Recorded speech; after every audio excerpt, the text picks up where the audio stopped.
तो बाइडेन ने पीएम मोदी का ऑटोग्राफ मांगा है और आपसे मिलने के लिए लोगों के ढेरों अनुरोध यहां पर आए हैं। देखिए, जो तमाम बातें यहां पर बाइडेन की तरफ से कही गई है वो हम आपको बता रहे हैं और उन्होंने ये साफ लिखा कि मुझे आपका ऑटोग्राफ लेना चाहिए। देखिए, क्वाड की मीटिंग जब हुई तब प्रधानमंत्री मोदी और अमेरिकी राष्ट्रपति जो बाइडेन की मुलाकात हुई और बड़ी दिलचस्प जानकारियां, बड़ी दिलचस्प ये बातचीत है जो सामने आ रही है। जो बाइडेन कह रहे हैं कि मुझे आपका ऑटोग्राफ लेना चाहिए, आपकी लोकप्रियता इतनी ज्यादा है, हजारों लोग आपसे मिलना चाहते हैं, हजारों लोग आपको देखना चाहते हैं।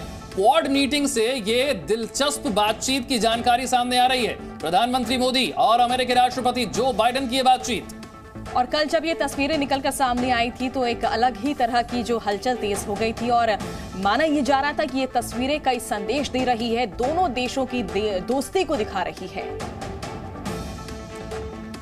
तो क्वाड की मीटिंग में हुआ क्या क्या बातचीत हुई, जरा आपको बताते हैं। अमेरिका में आपकी लोकप्रियता बहुत है, ये कौन कह रहा है? ये कह रहे हैं खुद अमेरिकी राष्ट्रपति और कह रहे हैं कि हजारों लोग आपसे मिलना चाहते हैं, यानी कि प्रधानमंत्री मोदी से मिलना चाहते हैं। तो देखिए, प्रधानमंत्री नरेंद्र मोदी का कद किस तरह से बढ़ा है और देश को किस तरह से आगे वो रिप्रेजेंट कर रहे हैं और दुनिया में क्या इमेज इस वक्त भारत की है प्रधानमंत्री मोदी ने जो बनाई है। आपके इवेंट में आने के लिए लोग देखिए अनुरोध यहां पर मुझे कर रहे हैं। जो बाइडेन ने जो तमाम बातें कही, उन्होंने ये तक कह दिया कि मुझे आपका ऑटोग्राफ लेना चाहिए। तो यूएस में यानी अमेरिका में किस तरह से प्रधानमंत्री मोदी की लोकप्रियता है, ये बात बताने की कोशिश की अमेरिकी राष्ट्रपति जो बाइडेन ने। और ये तीन तस्वीरें देखिए। पहले हिरोशिमा में पीस मेमोरियल पर प्रधानमंत्री मोदी की यह तस्वीर, जहां पर परमाणु हमले में मारे गए लोगों को श्रद्धांजलि देते हुए न सिर्फ प्रधानमंत्री मोदी बल्कि और तमाम बड़े नेता जो कि G7 समिट में शामिल होने आए वो श्रद्धांजलि देते हुए नजर आए। इसी के साथ साथ ब्रिटेन के प्रधानमंत्री ऋषि सुनक से मुलाकात करते हुए प्रधानमंत्री, आपसी संबंधों पर बातचीत हुई। भारतीय मूल के ऋषि सुनक बेहद गर्मजोशी के साथ प्रधानमंत्री से मिले और फिर G7 की बैठक में प्रधानमंत्री मोदी की धूम, उनकी लोकप्रियता किस तरह से है आप देखिए। आगे का दौरा यह है कि पापुआ न्यू गिनी के लिए रवाना होंगे अब आगे प्रधानमंत्री मोदी। और हमारे सहयोगी लगातार विशाल हमारे साथ जुड़े हुए हैं जो हमें तमाम अपडेट्स दे रहे हैं। विशाल, देखा हमने कि किस तरह से प्रधानमंत्री नरेंद्र मोदी का जलवा बरकरार है। देखिए, अमेरिकी राष्ट्रपति ने तमाम बातें कही हैं। आज किस तरह से आगे का प्रोग्राम रहने वाला है प्रधानमंत्री का? देखिए, प्रधानमंत्री नरेंद्र मोदी आज सुबह पीस मेमोरियल पार्क गए, जहां पर परमाणु बम हमले में 1945 में जिन लोगों की जान गई थी, जो लोग मारे गए थे, उनको याद किया, श्रद्धांजलि दी।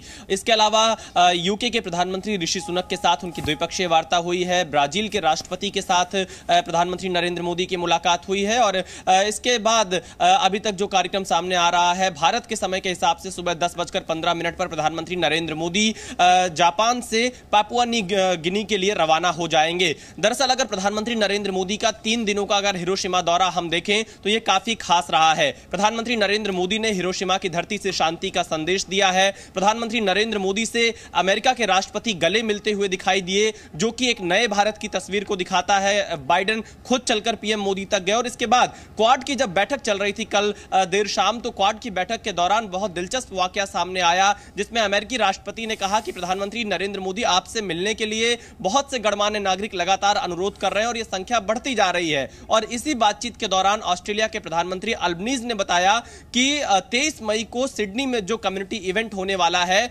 उसकी जगह की जो लिमिट है वो 20,000 लोगों की है। आप जिस चीज का जिक्र कर रहे हैं, जरा उसके बारे में पहले दर्शकों को बता देते हैं। अमेरिकी राष्ट्रपति ने क्या कहा, ये तो आपने बता दिया। जी न्यूज़।